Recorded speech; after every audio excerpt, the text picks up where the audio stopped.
የሳምንቱን የንጋት ፖስት አበይት የፋይናንስ ዜናዎች ዋናዎቹን በማስቀደም ጀምራለሁ።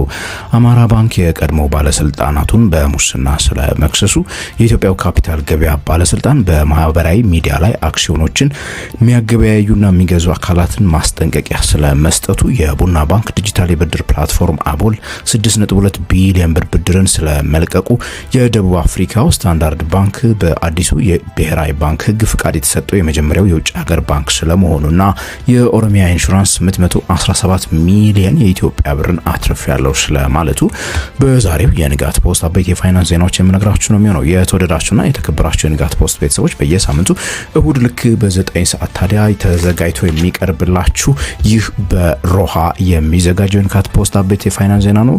ቻናሉ እስካሁን ድረስ ሰብስክራይብ ካላደረጋችሁ ሰብስክራይብ በሉ፣ ላይክና ሼር ማድረግ እንዳትረሱ። አስተያየትና ጥያቄዎቻችሁን ጻፉልን እያልኩኝ በመጀመሪያም የአጋራችንን የሮሃ ምንዛሬ ቢሮዎች ማስታወቂያ ሰምተን እንመለሳለን። የውጭ ሀገራት ገንዘቦችን መግዛትና መሸጥ እንደ ዘንድሮ ቀሎ አያውቅም ይለናል ሮሃ የምንዛሬ ቢሮ። ለውጭ ሀገር ጉዞ ገንዘብ ቢያስፈልጎት ዶላር ሆነ ዩሮ፣ ሪያል ሆነ ድራም ሁሉም እኛ ጋር አለ። ወደ ኢትዮጵያ በመጡበት መሸጥ ቢያስፈልጎት ይሄው አዋጭ ዋጋ ከመልካም መስተንግዶ ክብሮት ተጠብቆ በሮሃ የምንዛሬ ቢሮች ይጠብቆታል። ሮሃ የምንዛሬ ቢሮ በአዲስ አበባ ሳር ቤት በአዳምስ ፓቪሊየን ግራውንድ ፍሎር ላይ፣ በካዛንቺስ ማህቡባ አፓርትመንት ቢልዲንግ ግራውንድ ፍሎር፣ እንደዚሁም በድሬዳዋ ከተማ በብሎሰም ሆቴል ግቢ ውስጥ እናንተን ደንበኞቹን ለማስተናገድ ይጠብቆታል። ሮሃ የምንዛሬ ቢሮ ታማኝ ኢትዮጵያዊ የምንዛሬ አጋሮ። ለመጀመሪያም እንግዲህ በዚህ ባሳለፍነው ሳምንት የውጭ ሀገራት ገንዘቦች በሮሃ የምንዛሬ ቢሮዎች ሲገበያዩ የከረሙበትን ዋጋ በመናገር ጀምራለሁ። አንዱ የአሜሪካን ዶላር በ173 ብር ከ95 እየተገዛ በ177 ብር ከ42 ሲሸጥ፣ የእንግሊዝ አገሩ ፓውንድ በ221 ብር ከ10 እየተገዛ በ225 ብር ከ52 ይሸጣል።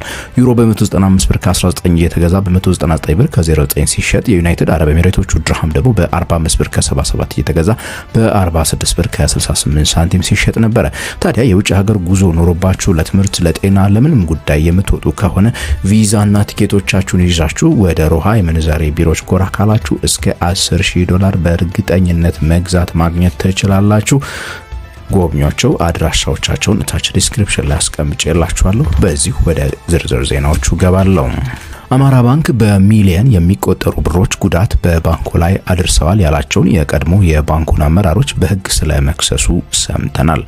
በቅርቡ የባንኩ ዋና ስራ አስፈጻሚ ሆነው የተሾሙት ዶክተር ዮሐንስ አያሌው በሰሞኑ እንደገለጹት ከሆነ ባንኩ ባከናወነው የውስጥ አሰራር ምርመራ መጠነ ሰፊ የሆነ ምዝበራና ብልሹ አሰራር ስለማግኘቱ ነው የተናገሩት። በዚህ መሰረት በዚህ ብልሹ አሰራር የተነሳ ባንኩ በዘንድሮ ዓመት የመጀመሪያ ሩብ ዓመት ብቻ 924 ሚሊዮን የኢትዮጵያ ብር ኪሳራን ስለማስመዝገቡ ነው የተናገሩት። በዚህ ኪሳራ ምክንያት ታዲያ 1.6 ቢሊዮን ብር አካባቢ ሊሆን የነበረው የባንኩ ትርፍ ወደ 655 ሚሊዮን ብር ስለማሽቆልቆሉም ነው የተናገሩት። አማራ ባንክ በበጀት ዓመቱ በዶላር ምንዛሬ ለውጥ ምክንያት ኪሳራን ካስመዘገቡ ባንኮች አንዱ የሆነ ሲሆን የ367 ሚሊዮን የኢትዮጵያ ብር ኪሳራን በዚህ ምክንያት ብቻ ማጣቱን ነው እንዲሁ የሰማ ነው። ዋና ስራ አስፈጻሚው አክለውም ባንኩ በአንድ ወቅት በዚህ ዓመት ብቻ የተበላሸ ብድሩ 15 በመቶ ድረስ ደርሶ እንደነበረ የገለጹ ሲሆን ባንኩን ከተረከቡበት አስቸጋሪ ሁኔታ አላቀው በአመቱ መጨረሻ የ3.6 ቢሊዮን ብር ጠቅላላ ትርፍ ለማምጣት እየሰሩ እንደሆነ እንዲሁ ተናግረዋል። ባንኩ በክስ መዝገቡ ያካተታቸው የቀድሞ ባለስልጣናት እነማን እንደሆኑ ለጊዜው የተገለጸ ነገር የለም። የኢትዮጵያው ካፒታል ገበያ ባለስልጣን እንደ ቴሌግራም እና ፌስቡክ ባሉ የማህበራዊ ትስስር ገጾች አክሲዮኖችን የሚያሻሽጡና የሚገዙ አካላትን ከሰሞኑ አስጠነቀቀ።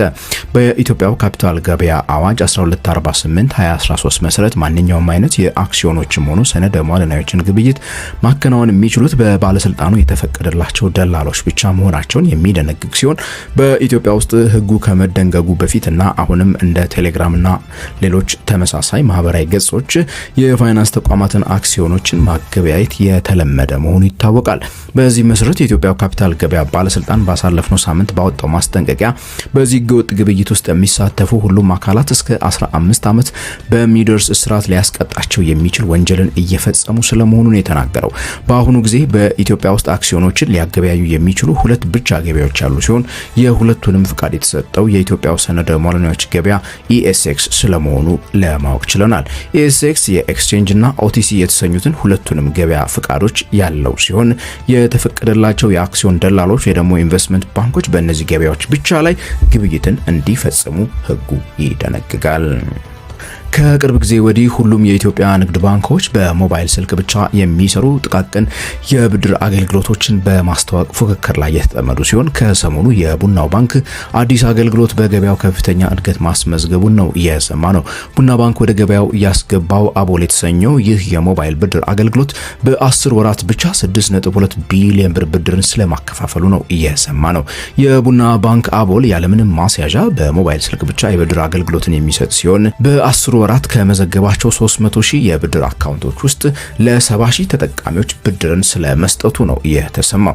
በአሁኑ ጊዜ በኢትዮጵያ ውስጥ የሚገኙ ከ10 ያላነሱ ባንኮች በሞባይል ስልክ የሚሰጡ የብድር አገልግሎቶችን በስራ ላይ ያዋሉ ሲሆን ለጥቃቅና አነስተኛ የንግድ ተቋማት የፋይናንስ ችግርን እየቀረፉ ስለመሆኑ ይናገራሉ።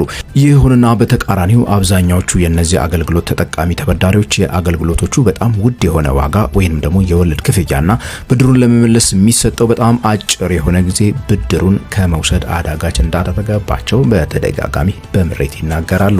በ160 ዓመታት የባንክ አገልግሎቱ የሚታወቀው የደቡብ አፍሪካው ስታንዳርድ ባንክ በአዲሱ የውጭ ባንኮች መግቢያ ህግ መሰረት ፍቃድን ስለመውሰዱ በዚሁ ባሳለፍነው ሳምንት ሰምተናል።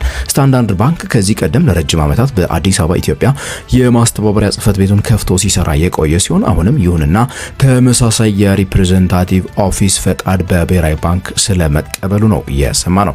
ስታንዳርድ ባንክ ያገኘው አዲሱ የሪፕሬዘንታቲቭ ኦፊስ ፈቃድ በባንኪንግ ንግድ ስራ ላይ እንዲሰማራ የሚያስችለው እንዳልሆነ የታወቀ ሲሆን ባንኩ በኢትዮጵያ ውስጥ ቁጠባ መቀበልም ሆነ ብድር ማበደር እንዲሁም ማንኛውንም አይነት የባንክን የንግድ ስራዎች ለመስራት በፍጹም አይችልም። ይልቅስ ባንኩ በዋናነት በተለያዩ ሀገራት ያሉ የእርሱ የቀደሙ ደንበኞች በኢትዮጵያ በሚኖራቸው እንቅስቃሴ ላይ በማተኮር ማገዝ ላይ ወይ ደግሞ የገበያ ጥናት ማከናወን ላይ የማርኬቲንግ ስራ መስራት ላይና ለወደፊት በገበያው ሊኖረው ስለሚችለው እንቅስቃሴ እንዲሁ እንደ አስፈላጊነቱ ጥናቶችን ለማከናወን ብቻ እንደሚጠቀምበት ለማወቅ ችለናል። ስታንዳርድ ባንክ በዘንድሮ የአፍሪካ ቢዝነስ መጽሔት ባወጣው የአፍሪካ ባንኮች ደረጃ ቀዳሚ ሆኖ የአፍሪካ አንደኛው ባንክ ሆኖ ስለመመረጡ እንዲሁ ይታወሳል። በስተመጨረሻም ኦሮሚያ ኢንሹራንስ ሰኔ 30 2025 በተጠናቀቀው የቀደመው የበጀት ዓመት ከፍተኛ የሆነ እድገትን በሁሉም ዘርፎች ስለማስመዝገቡ ነው በዚህ ባሳለፍነው ሳምንት የሰማነው። ኦሮሚያ ኢንሹራንስ በአመቱ የሸጠው አረቦን በ27 በመቶ እድገትን በማሳየት 2.7 ቢሊዮን ብር የደረሰ ሲሆን ተቋሙ 2.4 ቢሊዮን ብር ከኢንሹራንስ ብቻ ገቢ 194 ሚሊዮን ብር ደግሞ በተለያዩ ኢንቨስትመንቶች ላይ ካዋለው ገንዘብ ገቢን ስለማግኘቱ ነው የሰማነው። ኦሮሚያ ኢንሹራንስ በተለይም በተጠቀሰው የበጀት ዓመት በባንኮች በጊዜ ገደብ ካስቀመጠው ቁጠባ ብቻ 153 ሚሊዮን የኢትዮጵያ ብር ማግኘቱን የተናገረ ሲሆን 34 ሚሊዮን ብር ደግሞ በተለያዩ ተቋማት ውስጥ በነበረው ድርሻ የትርፍ ክፍፍል ስለማግኘቱ ነው የተሰማው። አንጋፋው የኢንሹራንስ ተቋም በአመቱ ከግብር በፊት ያተረፈው ትርፍ 817 ሚሊዮን የኢትዮጵያ ብር የደረሰ ሲሆን በአንድ አክሲዮን የተገኘው ትርፍ ግን ከቀደመው ዓመት ከነበረ በት 420 ብር ወደ 410 ብር ስለማሽቆልቆሉ ነው የተነገረው። የሚሆነው በዋናነት ኢንሹራንስ ተቋሙ ካፒታሉን ለማሳደግ ተጨማሪ አክሲዮኖችን በመሸጡ መሆኑ የታወቀ ሲሆን በአመቱ መጨረሻ የኦሮሚያ ኢንሹራንስ ጠቅላላ ሀብትም 5.7 ቢሊዮን ብር ስለመድረሱ ነው እንዲሁ የሰማ ነው። የተወደዳችሁና የተከበራችሁ የንጋት ፖስት ቤተሰቦች ስለዚህ ሳምንት ያጠናቀርንላችሁ አበይት የፋይናንስ ዜናዎች ታዲያ እስካሁን ያዳመጣችኋቸው ናቸው። ይህን ቻናል እስካሁን ድረስ ሰብስክራይብ ካላደረጋችሁ የደወል ምልክቱን አብሩ ሰብስክራይብ በሉ። ከኢትዮጵያ ውጭ ካላችሁ በተለይ ደግሞ ጆይን በማለት ቤተሰቡን አበረታቱን እያልን በቀጣይ ሳምንት በሌላ የፋይናንስ ዜናዎች እስከምንገናኝ ድረስ ታዲያ ከንጋት ፖስት የፍሬያማነት ሳምንት እንዲሆንላችሁ በመመኘት የምሰናበታችሁ እኔ ገሜ ብራውን ነኝ።